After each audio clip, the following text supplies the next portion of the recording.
Naaalala nyo ba ang pinakaunang daking ng Philippine show business? Ito ay hindi si Daking Fernando Poe Jr., kundi ang kanyang ama na si Fernando Poe Sr. Sa rurok ng kanyang kasikatan, ang nakatatandang Poe, ay tinawag na King of All Stars o Hari ng mga Bituin. Siya ay isa sa tatlong pinakasikat na aktor noon 1930s hanggang 1950s, kasama ang kanyang mga kasabayan na sila Rogelio de la Rosa at Leopoldo Salcedo. Siya rin ay nakilala sa pagiging direktor, producer, at sa pagsisilbi bilang isang sundalo ng panahon ng gyera. Kilalanin natin ang orihinal na daking, sa video na ito. Bago tayo magpatuloy, kung ikaw ay bago sa channel na ito, at gusto mo ang mga kwento ng buhay ng mga Pilipinong sikat, ay huwag kalimutan mag-subscribe. Pindutin mo na rin ang bell para updated ka sa mga susunod pang videos. Salamat! The world is filled with happiness. Remember the day when we'll all sing again. Tra-la-la-la, that's the merry hunter song. Let's sing this merry tune. The world is filled with happiness. Remember the day when we all sing again. La la la, that's the merry hunter song.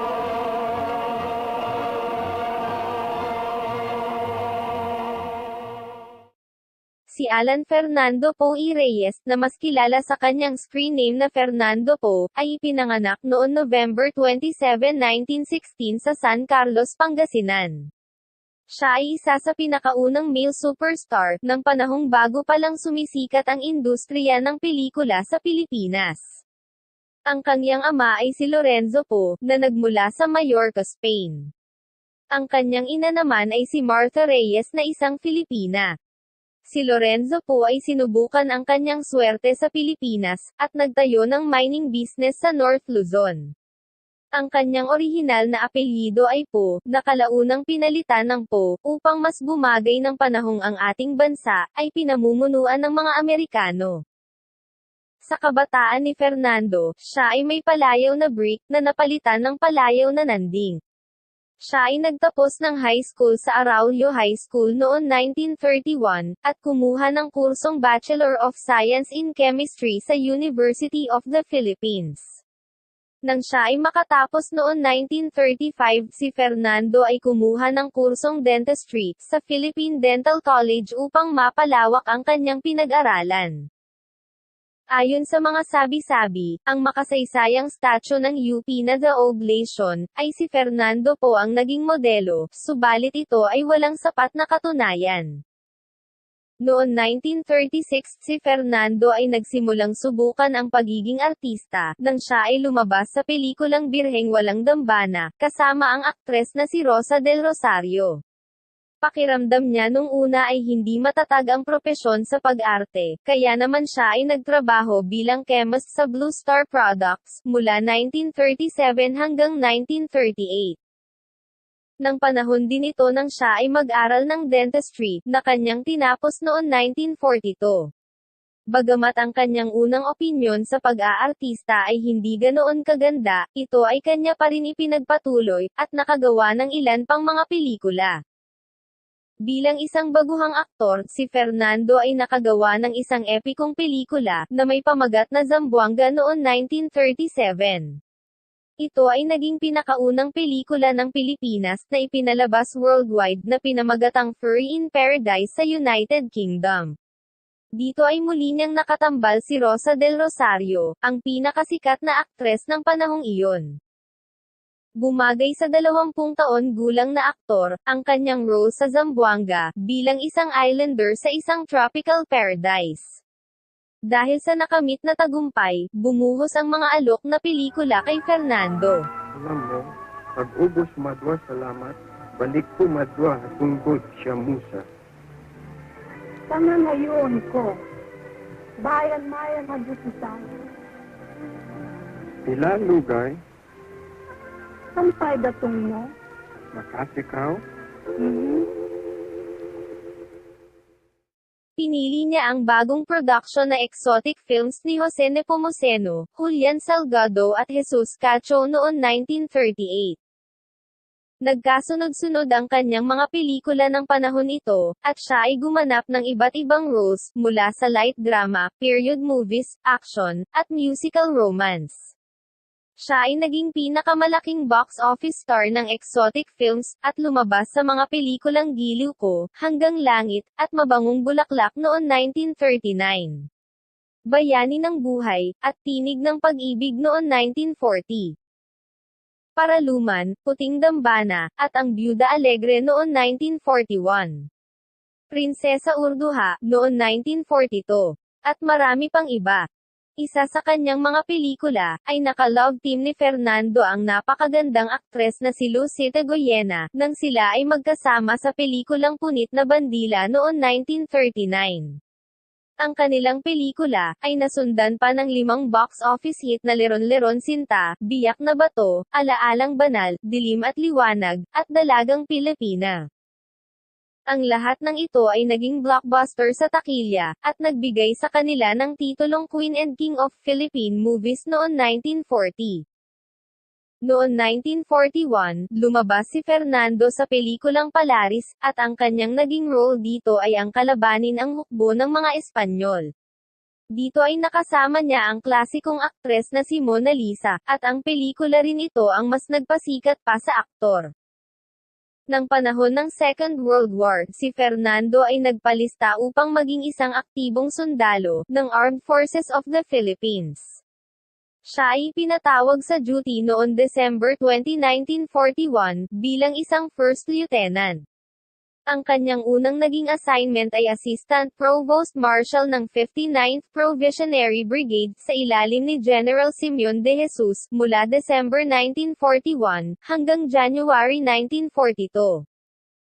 Kalaunan ay tumaas ang kanyang posisyon at naging platoon leader, na tumulong magligtas ng mga residenteng binomba ng mga sundalong Hapones sa Bataan. Siya ay nanatili sa kanyang posisyon hanggang sa bumagsak ang Bataan noon April 9, 1942, at siya ay nakasama sa makasaysayang Death March.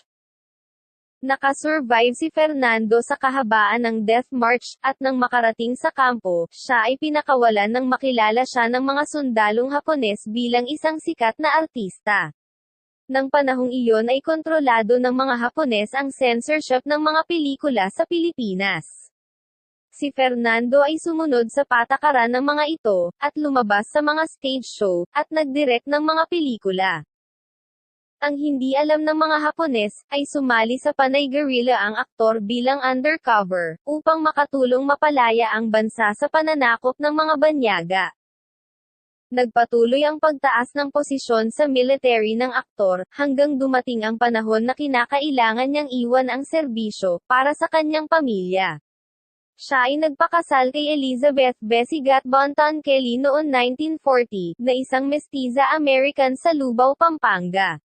Noon 1942, ay may 3 ng mga anak ang mag-asawa, na sila Elizabeth, Ronald Alan, at Fernando Jr. o Andy. Si Ronald Alan ang kikilalanin susunod na The King, at ginamit ang tunay na pangalan ng kanyang kapatid na si Andy, nang siya ay pumasok sa industriya ng show business. Noon 1946, si Fernando ay nagtayo ng sariling film production company na tinawag na Palaris Films. Ang pangalang ito ay kinuha sa kanyang naging pelikula noon 1941, at dito siya ay nagsulat ng istorya, nagdirect, at naging artista sa kanyang sariling film productions.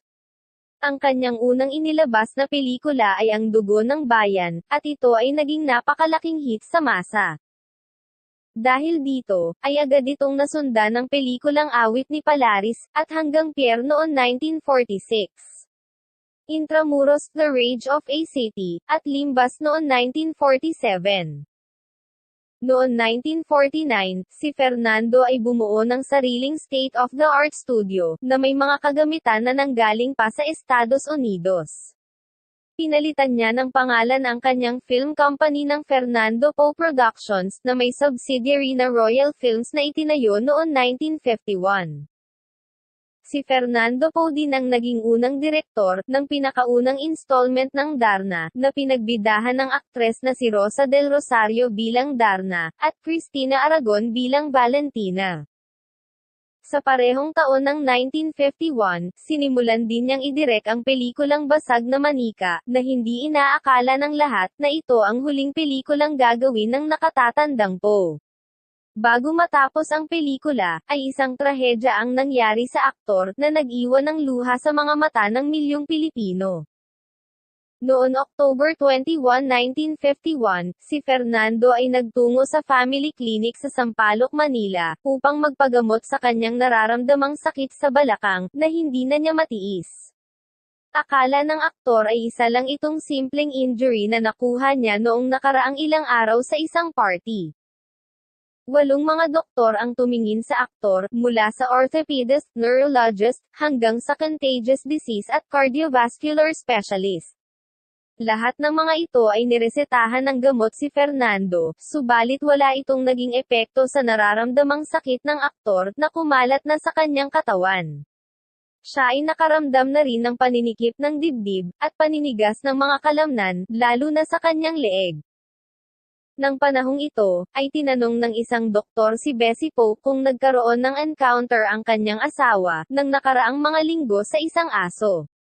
Dito ay sinabi ni Bessie, na noon nakaraang buwan ng Agosto ay nakagat ng maliit na aso ang kanyang asawa, subalit ito ay binaliwala ng aktor, at hindi nagpabakuna ng anti-rabies injection. Ang statement na ito ay kalaunan nilinaw ni Fernando Poe Jr., na ang kanyang ama ay nagkaroon ng sugat, at hinayaan nito na madilaan ng aso, sa pag-aakalang mas mabilis hihilom ang nasabing sugat. Nagpatuloy lumala ang sitwasyon ni Fernando, at kinumpirma ng mga doktor na siya ay infected ng rabies at wala nang magagawang lunas sa kalagayan nito. Noon October 23, 1951, si Fernando Poe Sr. ay pumanaw sa edad na 35, at naiwanan ang kanyang asawang si Bessie, at 7 na mga anak na sila Elizabeth, Ronald Alan, Fernando Jr., Martha Genevieve, Frederick, Evangeline, at si Conrad Poe na anak niya sa iba niyang nakarelasyon. Nagkaroon ng viewing ng kanyang labi, para sa mga pamilya, kaibigan, at tagahanga sa studio ng Royal Productions. Nang ang aktor ay inilibing, ay halos kalahating milyon Pilipino ang dumalo upang makita sa huling sandali ang aktor. Ang kanyang naging huling hantungan ay sa Manila North Cemetery. Hindi man nagtagal ang buhay ng unang The King na si Fernando Poe Sr., ay hindi maipagkakaila ang kanyang naging tagumpay, sa kanyang piniling propesyon. Ang kanyang legacy ay may tatak sa kasaysayan ng industriya ng pelikula ng Pilipinas, at ito ay ipinagpatuloy ng kanyang anak na si Fernando Poe Jr. o FPJ. Siya ay isang mahusay at matagumpay na artista, direktor, at producer, na karapat-dapat ipagmalaki ng ating bansa. Maraming salamat sa panunood. Kung nagustuhan nyo ang kwento ng buhay ni Fernando Poe Sr., at may komento o gusto kayo idagdag, ikomento lang po sa ibaba ng video. Huwag din po kalimutan mag-subscribe sa aking YouTube channel. Huwag kang malungkot. Ayaw mo't ayusin ko aking radyong kawayan. Nang pagkanta mo sa Manila, ay palagi akong makikinig. Parang ikaw ay nasa feeling ko. Talaga ba? Gagawin mo yan? Oo, ipinangangako ko. Ang sabi ng senyorito, tuturuan daw niya akong kumanta ng English at Kristina. At ang unang kong kakantahin ay yung bang nababasa ko sa magazine Amerikano. Teka, ganito murong ka, ha? Sige to. I love you.